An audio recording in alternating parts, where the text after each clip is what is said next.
Hello everyone, তো আজকের ব্লগটা আমি দুপুর থেকে স্টার্ট করে দিয়েছি আর আমরা যাচ্ছি পিকনিকে।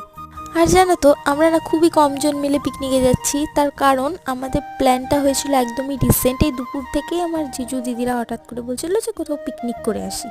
তো সেই মতোই আমরা রেডি সেডি হয়ে বেরিয়ে পড়ি। আমাদের বেরোতে বেরোতে ওই 1টা-1.5টার মতো বেজে গেছিলো। আমরা গেছিলাম 2 দিদি, 2 জিজু, তারপর আমার ভাগনা ভাগ্নি, আমি। হঠাৎ প্ল্যান হয়েছিল বলে আমরা এই কজনই বেরিয়ে যাই।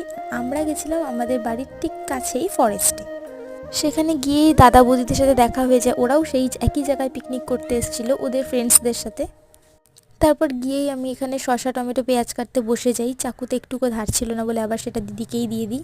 তারপর জায়গাটা একটু ঘুরে দেখছিলাম, ফটো ভিডিও অনেক তুলেছি। আমাদের মেনু ছিল খুবই সিম্পল, ছিল হচ্ছে ভাত, বেগুন পোড়া আর মাটন। খেতে তো খুবই দারুণ হয়েছিল। তারপর আমরা খাওয়া দাওয়া করে বাড়ি চলে আসি। তো আজকে দিনটা এভাবেই কাটলো। দেখা হচ্ছে নেক্সট ব্লগে, বাই।